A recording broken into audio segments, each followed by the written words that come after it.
You're just in time for another exciting episode as we cover the NFL championship games before the Super Bowl. And we have a special guest today, an employee of one of the NFL franchises and their official historian. We have Christl of the Green Bay Packers up in a moment to tell us all about the 1962 season and the Green Bay Packers championship. This is the Pigskin Daily History Dispatch, a podcast that covers the anniversaries of American football events throughout history.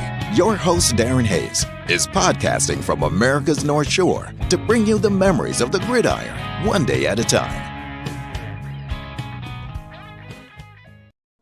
Hello, my football friends. This is Darren Hayes of PigskinDispatch.com. Welcome once again to the Pig Pen, your portal to positive football history, and welcome to our series on NFL championship games before the Super Bowl, 1933 to 1965. And we are up getting near the end here. We're in the 1962 season, and we have a special guest from the Green Bay Packers who won the championship that year. His name is Christl. Cliff, welcome to the Pig Pen.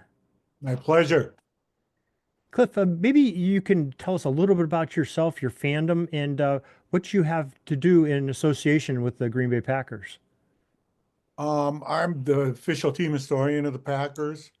I've been in that position for a little over 10 years now.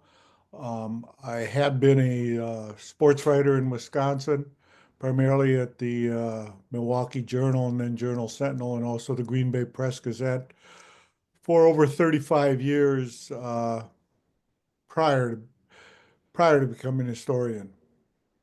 Well, we definitely have the right guy to talk about this great 1962 team and Green Bay. So what can you tell us a little bit about leading up into the 1962 season? What was going on in the National Football League? Well, I mean, Packers were defending NFL champions. And you know, they had dominated along with the Bears for the first 3 decades of the NFL with Curly Lambeau as coach. And then in his latter years, they went through their first rough period in history. And the worst season of that stretch was 1958 when they went 1-10-1, and that was when they hired Vince Lombardi, and then they won 5 NFL championships in a span of 7 years. No other team has won 5 in a decade, so that's quite an accomplishment. It certainly is. And at that point in time, I forget what the number is, but the Western Division had dominated the Eastern Division in championship games, I think starting in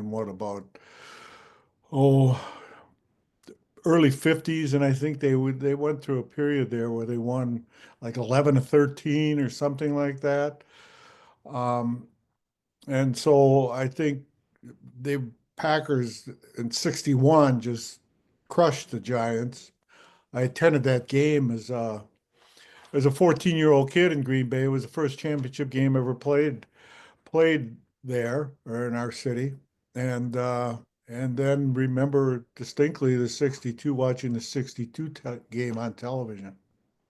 Well, what was it like in that 61 game? That had to be exciting, and seeing your team just basically, throttle the Giants, who really played a close game, earlier that season. Yeah, that was, I to this day believe the excitement in Green Bay for that game, and I'm speaking genuine excitement, not some hyped up event, as so many things are today, is still unmatched. I mean, people here were just giddy over the fact Green Bay was going to host an NFL championship game, and because it never had. Back when when they were going every other year, the site would change based on division, not which team had the better record. So the Packers only had one opportunity to host a championship, and that was 39. And the league, as well as the Packers, decided that that game needed to be played in Milwaukee just to draw a bigger crowd. So there was certainly, I mean, a month before, shouldn't say a month, but right after the Packers beat the Giants in the early December to clinch the Western Division, and at that point knew they would be hosting a championship game. Um, they held civic leaders got together and held a breakfast in Green Bay and adopted the name Titletown. Rather presumptuous on their part because it was almost a month before the game was played.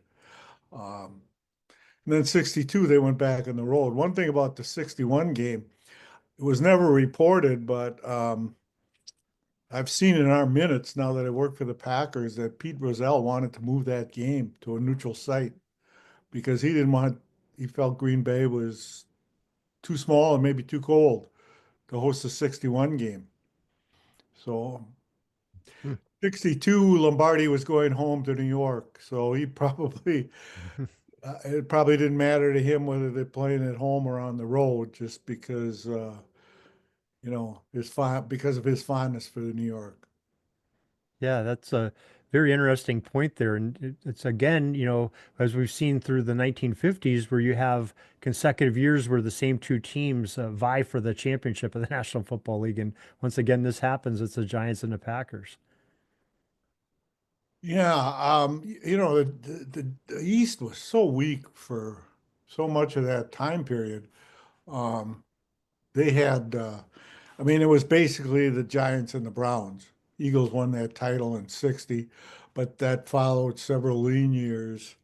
And other than that, it was basically a two-team division. Whereas in the West, I mean, the Lions, uh, I think most Packers who played for throughout the Lombardi era, or most of it, would agree that the early 60s Lions were the toughest competition they faced during that entire period. And I I don't think there's any question in 61 and 62, their toughest games were against Detroit, not the Giants. Um, and in Baltimore, they still had Unitas, Hmm. recently won championships. Bears were always tough. And their 49ers and Rams had their seasons. So Green Bay had kind of been the weak link for a good share of the 50s, and that was no longer the case. Yeah, very interesting. Now, 62 had, before the season started, had some very interesting things happen. Of course, we had the AFL giving a little bit of competition. AFL the year prior had the contract with ABC for a multi-year contract, and it prompted CBS and the NFL to contract for first time the National Football League had a national broadcast over, it was like 4.5 million dollars or something spread amongst all the teams except for the Browns, who had their own contract with another network. And also, it was the first year of the Pro Football Hall of Fame game uh, while the Hall of Fame was getting built. And that was the Giants had played in that one. So we have a couple things that are recognizable to the modern fan that were just sort of starting out that year right before this 1962 season. Yeah, I mean, the AFL certainly changed the landscape of pro football at the time. Um, I think that maybe the biggest transition during that period was the fact that there were an increasing number of black players in the league. I mean, um, I I don't think there's any question. The reason the AFL caught up so quickly with the NFL was the fact that they mined the black colleges and so many great players um, out of the places like Grambling, Prairie View, A&M, players like that. And then Green Bay was the one place in the NFL that had, with Lombardi, that had an open door, no quotas. And so the 62 championship team, just like 61 and the team that got into the title game in 60, the strength was their offense. Um, when the Packers won the three-peat from 65 to 67, their offense sputtered for most of that time. But they had this great defense. And the reason they had a great defense is that they had six black starters. Uh, what is it? Four in the Pro Football Hall of Fame. They were just a dominant defense during those seasons. They had a good defense, very good defense in 61, 62, but it didn't match that. The group that was that played during the three-peat. Yeah, it's a very, very interesting point that you say that, and it's sort of how the dynamics of that Green Bay team shifted, but they still had success. Lombardi was a genius in so many ways, but he really knew talent and he knew how to play his teams and how to make them play to their talent and sometimes above expectations, and really did a tremendous job. Yeah, I mean the 62 season, the Packers lost their best player, Paul Hornung, for much of the season. He tore out ligaments in his ankle in the fifth game. He also had Mm. left one of the earlier games with a pulled muscle, so he played sparingly. And there was no question during through 65 that Paul Hornung was their best player. He was when Lombardi came in and took the job. He did not build his offense around the quarterback. He built it around his left halfback, just as he had in New York with Frank Gifford. And Hornung was the guy, and he's the only player that Lombardi ever called uh, the greatest player ever coached. The quote about Forrest Gregg, I mean, that's a fabricated quote. Um, Pro Football Hall of Fame was the first to, I think, put it in a release, I believe, late 60s, early 70s, and credit had said Lombardi had said that in Run to Daylight. Well, he didn't say anything like it in Run to Daylight. Hmm. Um, so Horning, I mean, as a kid just growing up, because Horning, like so many running backs after the 61 in 61, he was, spend time in the service. And in 62 then was the first injury riddled year he had. And kind of from that point on, you just you, you waited every Sunday to see if he was going to play because he was so vital to their success. And yet they won that year without him. Although even in the 62 game, he made the he played more. He came back and played quite a bit of that game. Didn't carry the ball a lot, but he made the biggest offensive play of the game. The, the option pass, I think it was a 21-yard option pass to Boyd Dollar that set up Jim Taylor's touchdown, the only touchdown of the game. Yes. So during Hornig's absence, what did the Packers do to continue to have success offensively? Well, they fed the ball a lot to Taylor. I mean, he had almost 1,500 yards rushing. He was the league Mm. MVP that year. Uh, at halfback, they actually, um, in 61, there was a lot of talk when Horning was called into the service, and um, Tom Moore started their number one draft pick in 1960 was started getting more playing time, and even during the early part of the 62 regular season, the talk around the league was that Tom Moore was the best backup halfback in pro football and actually probably could start for just about any other team. Mm. And he had averaged like 5 yards per carry, I think maybe more in his first two seasons. True. He had led the league in kickoff returns. He was a big back with speed.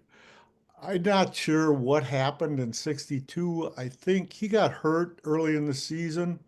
I don't know if that was a lingering injury, but that was at that point was his worst season. So he and Elijah Pitts kind of split time at halfback. And Moore had some big games. I think he had, you know, at, he had 84 yards and 14 attempts in one of those games. He had 65 and 13 in another. Uh, but the consistency wasn't there. And I don't know I'm not sure. Later on, he had some injury issues that were undiagnosed. I think he was one of maybe the first players that had a, a a broken bone in his foot that Mm. before MRIs it couldn't be diagnosed. And so Yeah. his last year in Green Bay, he was no longer the player he was earlier, and Lombardi knew that and traded him to the Rams, traded him to George Allen, and basically George Allen got damaged goods. Hmm. Uh, Back in the day when nobody rescinded trades because you weren't honest about an injury or whatever.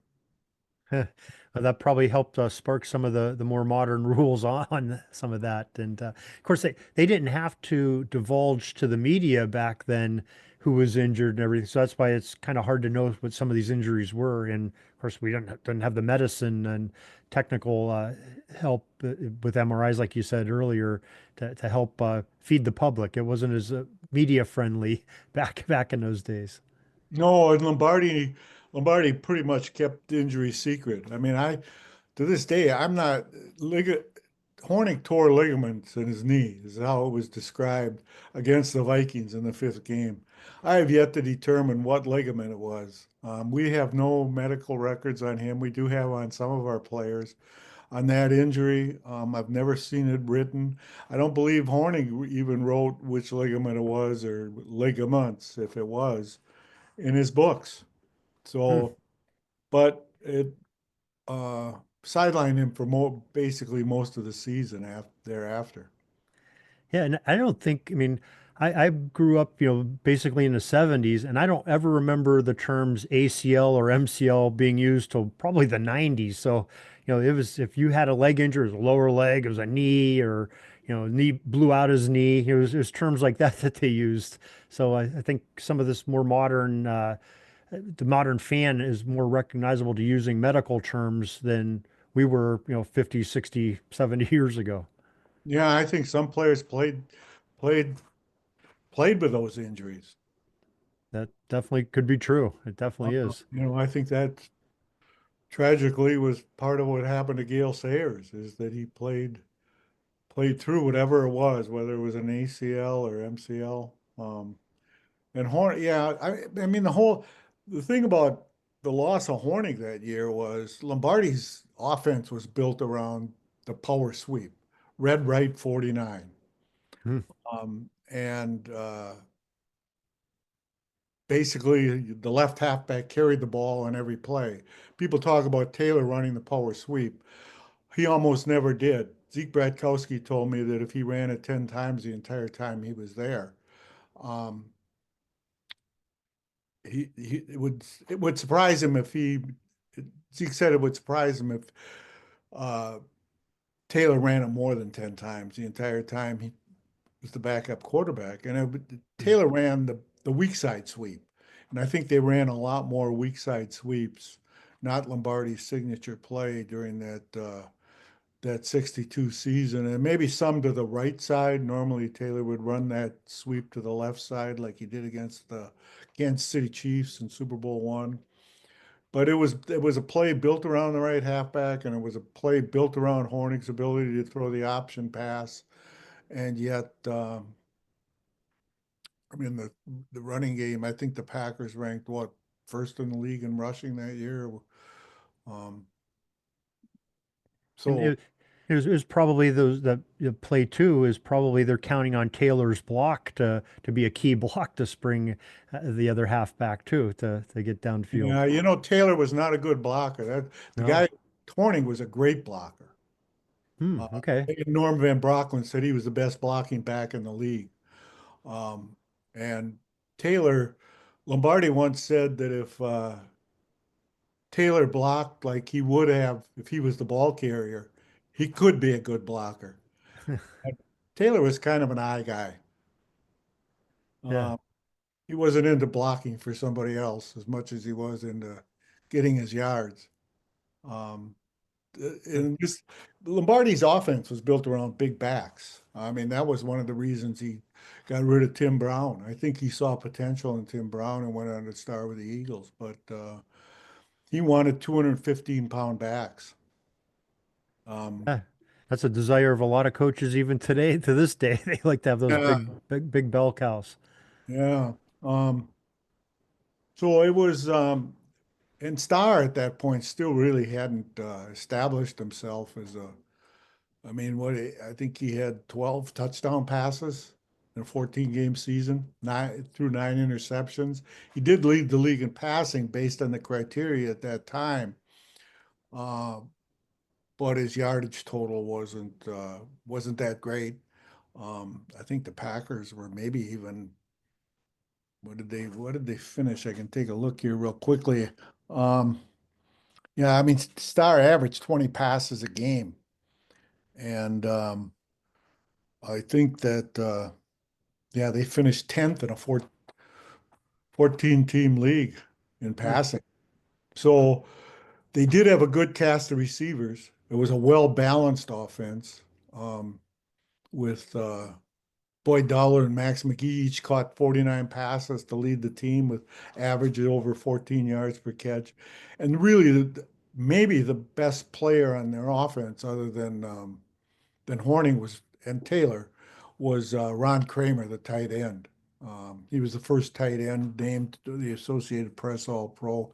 He's just a dominating blocker, great athlete. He had played, he was an outstanding Big Ten basketball player. Got drafted by the Pistons in basketball. He was both a high jumper and a shot putter um, at Michigan, and he just dominated Sam Huff, really embarrassed him in the 61 title game. And he was still an outstanding player in 62. And then he kind of had a brief career. If he hadn't, I think Ron Kramer would be in the Pro Football Hall of Fame. When he was healthy, I think he was considered better than Ditka by most coaches in the league. But that was probably 62 was probably his last real good season. Wow, that's interesting. So he maybe perhaps the first tight end that was like the basketball star that they put in a tight end. That we see that quite often today. With the Antonio Gates and some of the other big guys that are coming in that had great basketball careers collegiately. But you think of tight ends in an age like Dick and some of the other ones a little bit. They're just football guys. But you get these athletes that can play multi sports. That's really makes it great to be a receiver and a blocker.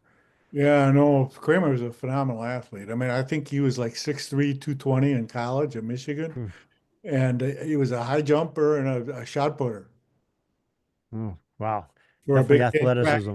for an outstanding Big Ten track team. So yeah, that's takes a rare athlete to do that. And as I said, he was yeah, I believe he led their basketball team in scoring and as a sophomore, maybe a junior. Jeez, it's great for using the footwork and getting out on blocks that you need to do when you're playing out on the end. So great. Yeah, that year, um, I believe on the Associated Press All Pro team, Kramer made it at tight end. Forrest Gregg made it at tackle. Jerry Kramer made it at guard. Jim Ringo at center. That's just the AP team. Phew. So that leaves two guys that didn't. Fuzzy Thurston, and Fuzzy Thurston was on the UPI All Pro team. And the reason the left tackles didn't is because Bob Skoronsky and Norm Masters split the position. So basically, you're talking 5 out of 6 players were were first team All Pro. And when you And have two guys splitting a position, that means you have two yeah, guys that are pretty equal. So you're in pretty good shape on the offensive line too. yeah, and Skoronsky, interestingly, in those later years, Jerry Kramer told me he always got the highest grades from Lombardi. Hmm. Um, it was he was really an unsung player. It's just that early in his career he split time between him and Norm Masters, who was also a very good tackle. But I mean, that offensive line certainly was a key to their success. They had that great line, um, and then they had with Taylor running the ball and balanced passing attack, and then the defense. Um, Again, they had the, the, Nitschke was the MVP of the championship game. I think you could make a case that Taylor should have been. I think he had 85 yards on 31 carries, but that's about, I remember that game. It was just brutally cold.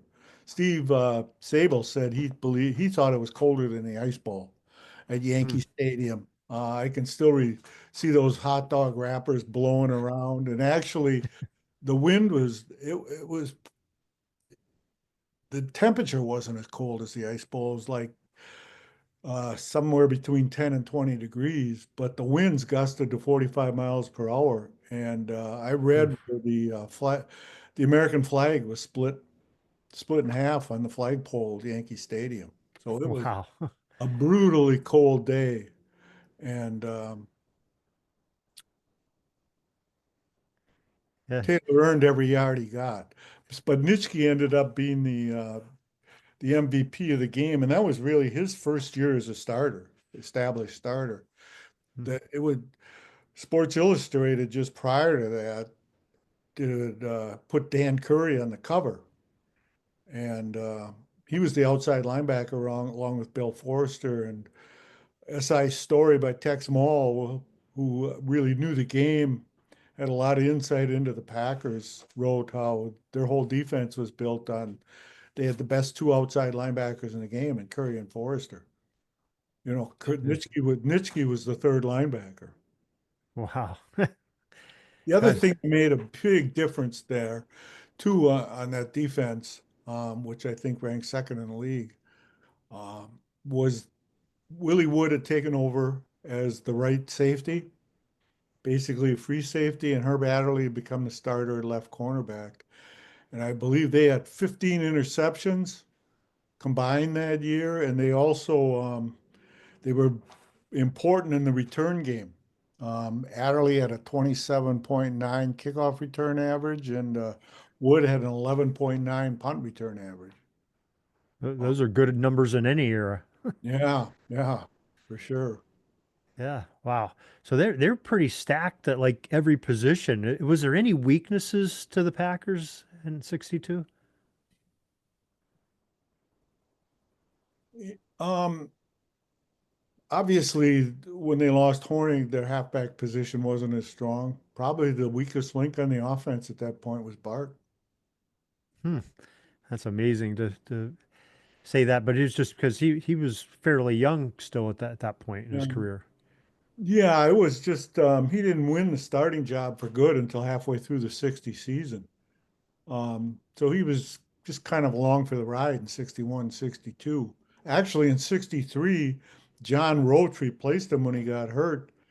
And when they lost that Bear game, uh, there was certainly probably the only one that knows this for sure is Lombardi, but there's certainly indications, and the Milwaukee Sentinel reported that Starr was ready to play that game late in the season against the Bears, and because John Roach had run 4 or 5 in a row, um, Lombardi started Roach in that game. Actually, Lombardi coached the. Here's an interesting thing. Lombardi was the coach of the Western Conference in the Pro Bowl. So in Okay. '60 was the first year that Starr made it, and Lombardi started Unitas, who he thought was great, a great quarterback. Talked about how much better the Colts had, how much better off the Colts were at quarterback during the season. Lombardi didn't mince his words, Hmm. and he he hardly played Star in that game. He played United. Lombardi played it to win, and he played Unitas almost the whole game. And so in '62, Bart got picked for the second time. And again, Lombardi started Unitas over Star. That's when the coaches picked the starters. And then Bart really only made the Pro Bowl one more time after that. That was '66. So Jeez. 65, Lombardi benched him twice, yanked him twice from games. And '67, he really got beat up that year and had some injury issues. But his big thing was he really answered the bell in '66 and '67 in those big games, the championships and the Super Bowls. And that's where he gained a lot of his fame from. First of all, being the first quarterback to win three straight in the NFL, and then also five in short period of time, 7 years. Yeah, maybe he used some of those points, those low points of not getting the playing time over a competitive team's quarterback with his own coach there, and it maybe sharpened his metal a little bit going in to later in his career. Just had some of those memories and did help them mature a little bit as a quarterback. Yeah, actually, Curry and Forrester were the two outside linebackers on the AP All-Pro team in '62. Wow, jeez. So tell us a little bit about the game. We know we have a tight score as a final score. Maybe you could tell us sort of how the flow of the game went, the championship game, that is. Uh, you know, I think first of all, the Giants were 12-2 that year, so I believe they were a better team. They got Frank Gifford back, who had sat out a year in '61. He was no longer the left halfback, though. They moved him to flanker, but I still think that that that helped getting him back. Um, the Giants didn't do anything offensively. Their only touchdown was scored on a blocked punt. Eric Barnes, outstanding defensive back, blocked the punt, and that was how they scored their only touchdown. Packers didn't score either. I mean, they had that one option pass that Hornick threw, set up a 7-yard touchdown run by Taylor in the second quarter. And then Jerry Kramer kicked three field goals. I think they were all 30 yards or shorter. Hmm. And he also missed two that were, not that much further out. Um, so there wasn't a lot of offense. Let me just check on what Bart's stats were in that game. He was 9 of 21 for 85 yards. Jeez. Well, still not a Wait. bad stat when you're playing in that much wind and that much cold. Yeah, no, I agree. The conditions were terrible. Tittle had a better game, but not well enough to beat the Giants in the end zone. No, I'm really impressed by the kicking. He's even 3 of 5 back in that era with the cold, with the in a foreign stadium to them, and the elements against you. That's still pretty good stats back then for the kickers are kicking straight on, with the toes, unlike the soccer No, style yeah. we have today. Plus, remember the hash marks were wider too. Oh yeah, I think Horning got an attempted field goal in '60 against the Eagles. That was so far. It was like from the line of scrimmage was inside the 5, and he missed it because he basically was kicking sideways.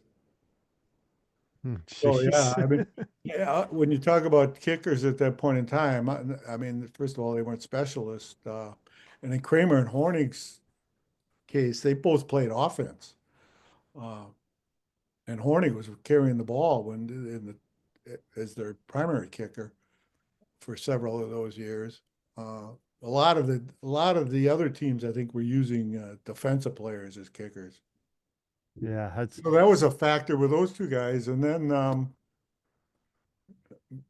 the hash marks, I think, among all the other things, that made a lot of their kicks much yeah, more. yeah, you think about it, you have goalposts. If you're looking straight on, you have goalposts are like this, but as soon as you start to get an angle, you have a smaller target you got to hit and goofy angle. You really got to be accurate then. And these guys are kicking from straight on from their toes. They're just like you're kicking the end of your shoe, and God, you hope you're hitting that round ball and it's going to go straight.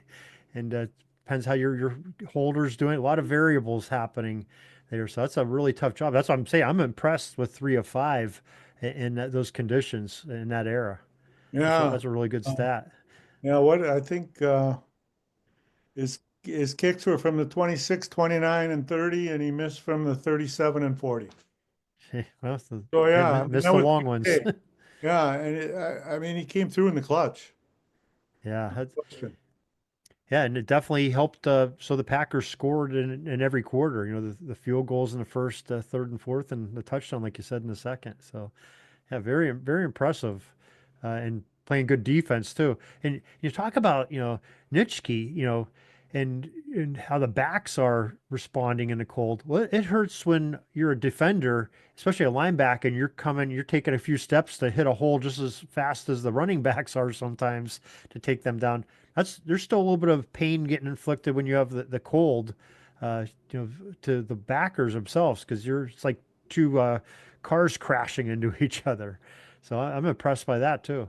Yeah, I think the players felt like they were playing on concrete that day, that the I'll turf bet. was so hard. And um, you know, Taylor Huff played much better than he did in the 61 title game. And that was a real battle, Huff versus Taylor. And Taylor was bleeding from, it bit its tongue, I think, early in the first half, and Ugh. there was blood dripping out of his mouth. And then I think, he had a gash on his elbow that needed stitches at halftime. So he was bleeding pretty good as he was, just check that, 31 attempts for 85 yards. And as I said, those were the toughest 85 yards that I think anybody's ever gained. I'll bet.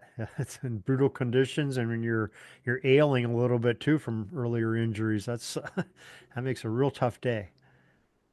You're- Yeah, I mean, even though that average per carry isn't impressive, I think Curry might have played a better game than Nitschke too at linebacker, but Nitschke came up with two fumble recoveries. He was credited with two fumble recoveries.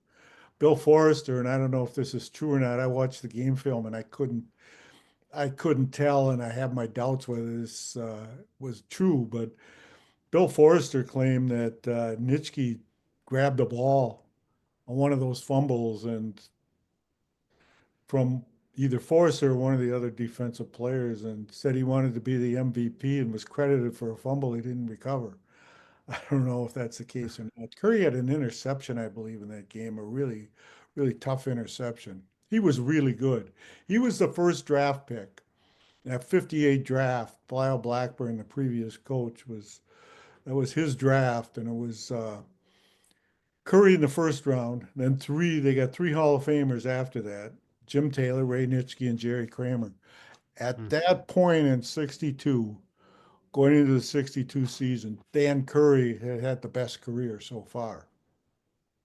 Jeez, that's amazing when you say those other names too that we know are have bronze busts in Canton. That's a Yeah, pretty what impressive. happened? And what happened to Curry was, in that 62 season, I think he was the only defensive starter that missed any significant. He missed like two or three games. Tommy McDonald cheap shot at him, Uh, blindside block at the knee, and Curry never really recovered from that knee injury. He came back and finished the 62 season and played pretty well. He might even have gotten some all pro recognition in 63, but he was never the same player after that. And again, um, Lombardi traded him straight up for Carroll Dale, I believe, who turned out to be an outstanding receiver for the Packers. Again, hmm. ship damaged goods to the Rams. Yeah, he was picking on poor George Allen, wasn't he?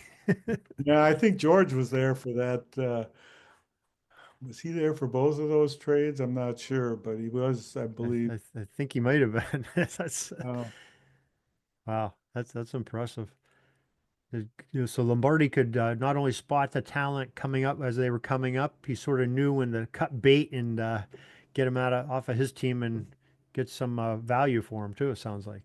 yeah, his personnel guy, Pat Pepler, told me, and it's Norb Hecker, one of his assistant coaches, both told me his hero was Jack Adams, who was the general manager of the Detroit Red Wings, and he just believed in trying to stay young.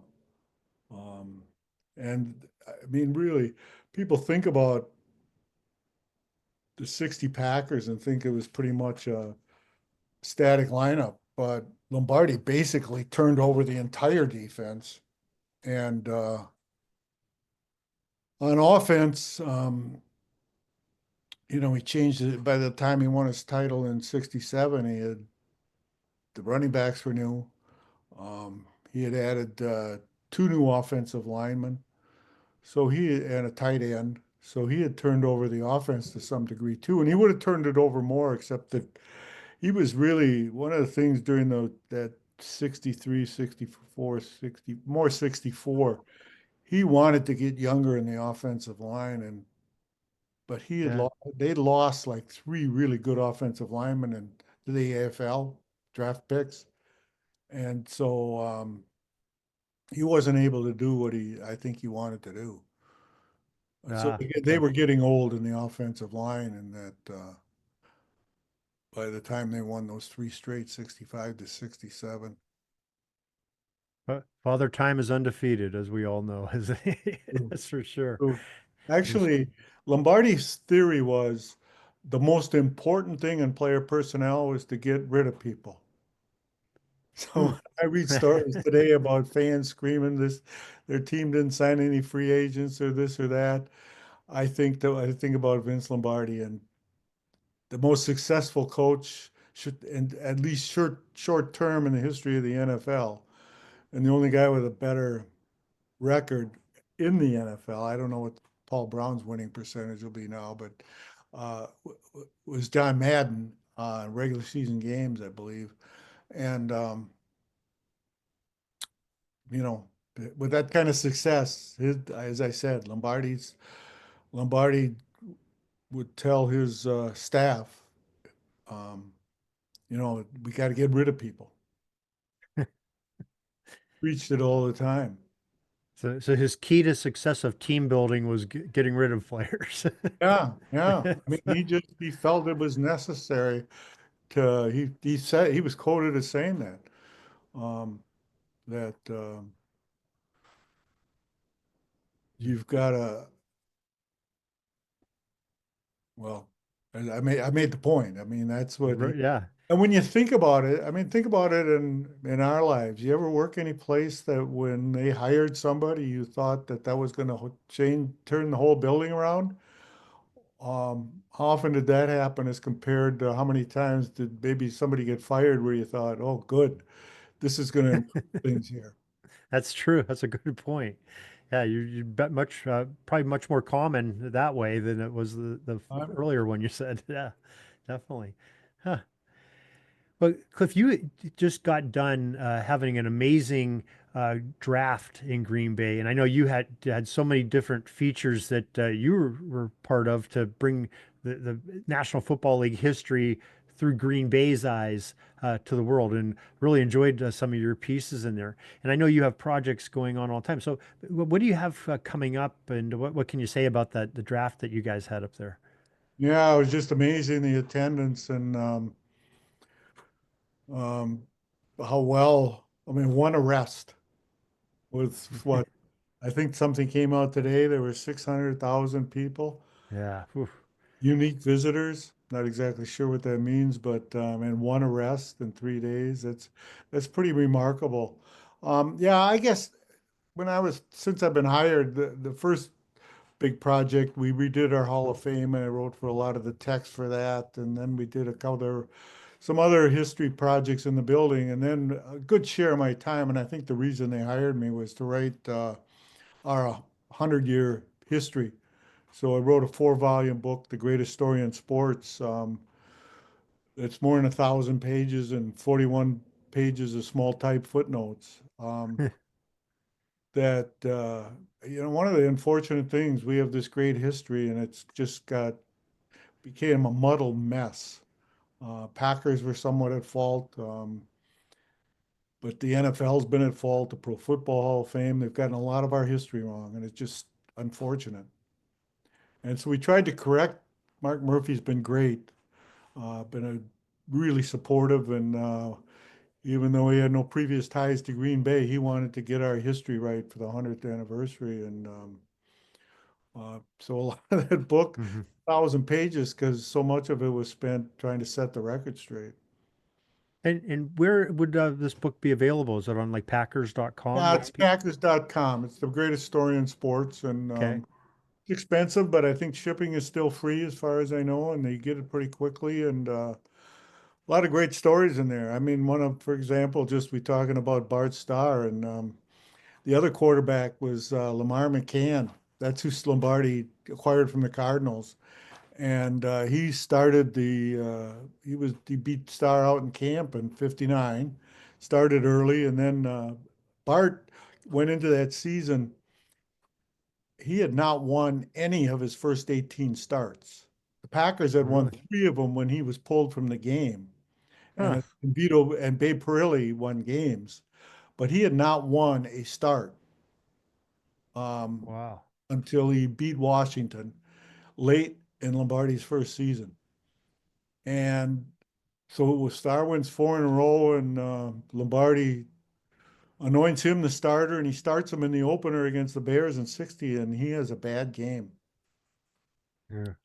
And so Lombardi benches him again, turns back to McCann, and they're playing in Pittsburgh, and they're trailing. McCann's not playing very well, and Lombardi puts Starr in for him. Starr rallies the team. They beat the Steelers. McCann was all the a lot of his teammates, even some of his friends on the team, told me he was a psycho. Uh, and after that game, he started screaming he screamed at either I think it was Boyd Dowler, said something to him in the locker room about why do you catch Star's passes when you don't and you won't catch mine. Um, and I don't think it was an issue of drops for why he was pulled. So anyway, after that game, McCann was excited about flying, but he got drunk on the flight home. And at that Hmm. point in time, the players and the coaches would both go out to this same supper club, Mancy's Supper Club. And Lombardi would have a private room there. So McCann went in there drunk and walked in, and I write about this. He encountered Lombardi in there and went up to him, and one of the players said he started jabbing him on his chest, um, calling him a name, an Italian name that I'm not going to repeat here, and had a confrontation there, and that pretty much cemented Starr's job. But when I talk about Mark Murphy being so good, I mean, he allowed me to write stories like that. You know, I wrote about the head coach who had a drinking problem and come to meetings during camp, slurring his words, and the bizarre era of Dan Devine, and went into all of that, as well as the reason I called it the greatest story in sports is it's a miracle that the Packers have survived, and not only that, I won the most championships and the most games in the history of the NFL. Yeah, an amazing franchise, and especially being one of the smaller franchises by today's standards. And I know I just got done writing a book on the Pottsville Maroons, especially focused around their 1925 season. And even Pottsville back in 1925 was trying to model their financial situation, which was always a struggle, by the way Green Bay was doing it, sort of being, owned by the community type thing. They were trying to adapt to that, which they never had success doing. And I know some other franchises failed doing that, where Green Bay still thrives today. So they are survivors, that's for Well, sure. Portsmouth tried to do it too. Yeah. Pottsville actually is the only, when the Packers were admitted to the NFL in 1921, um, they were the second smallest city. Tonawanda, New York, was the Yeah. smallest. The Although, lumberjacks. if you combine Cardex, Tonawanda Cardex, Yes. near Buffalo, and they played one game and folded. The Packers have played all over 1,000 now. And Hmm. then the Packers were the smallest team until Pottsville was admitted. They had Green Bay was about 30,000, Pottsville was about 21,000. And then once Pottsville folded, the Packers have basically been the smallest city in the league ever since. Orange, New Jersey, which had a team for 1 year in 29. Uh, The tornadoes, right? yeah, I think so. Yeah, orange tornadoes. You can't get a population in 1929 for the two cities, and it was really close. Um, there is a possibility Orange was smaller, but um, based on the census figures for 30, I think it would suggest that Green Bay was probably smaller than Orange. Yeah, and you sit there and think about how amazing that is, where you would think, the smallest community, the smallest franchise community has the most success over, 100 some years. That is just a tremendous fact. And, you would almost always think, okay, it's got to be Chicago or New York, because those are where the big boys play, and they have the bigger fan base and more chance of sustaining, financial success. But then there's Green Bay that sort of disproves all the experts and disproves, the logic of that. And that's really quite amazing. Yeah, especially, early. I mean, the Bears and the Packers were just so dominant. Um, what they win, like 11 out of 15 championships over 13 championships over like a 13, 14-year period. I forget what it was. And Bert Bell, in mid-30s, I think Bert Bell said that if you formed an all-star team of the Eastern Conference, you could not beat the Packers. They'd have a Yeah. better. Um, Yeah. I think that was very true what he said too. they were really deep. I mean, Lambeau would be three deep in the backfield. Uh, some of those teams. I mean, one year he had a passing backfield and a running backfield, and um, I don't think he gets the credit he deserves for being his thing as a coach. And I think his genius was that he adapted his offense to his talent. So he changed that Notre Dame box, like made pretty major changes 3 or 4 times over the course of his coaching career. Um, and Lombardi too, I don't think gets credit for being for his coaching acumen as much as for maybe his emotional pleas and his the psychological advantages he gave the Packers. But he too, I think, was a pretty brilliant strategist. Well, yeah, I think there's no doubt that they both were, and both had the successes. And the only two three-peats in the National Football League history are by those two gentlemen at the helm of the Packers. So pretty amazing stuff there. So that's definitely a testament to how good they were, and the players played for them. That's for sure. Yeah, I, Yeah. Yeah.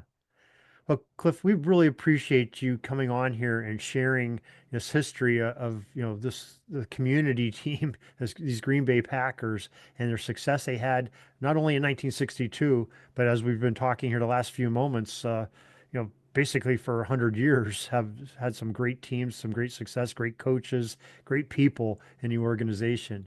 And I think that you're one of them because you're helping to preserve that history and make things right. And that's something that we always salute here on Pigskin Dispatch. well, I appreciate those kind words. Just a bit player over there, but yeah, and good luck with your podcast, and my pleasure being on. That's all the football history we have today, folks. Join us back tomorrow for more of your football history. We invite you to check out our website, pigskindispatch.com, not only to see the daily football history, but to experience positive football with our many articles on the good people of the game, as well as our own football comic strip, Cleat Marks Comics. Pigskindispatch.com is also on social media outlets, Facebook, Twitter, Instagram, and don't forget the Pigskin Dispatch YouTube channel to get all of your positive football news and history. Special thanks to the talents of Mike and Gene Monroe, as well as Jason Neff for letting us use their music during our podcast.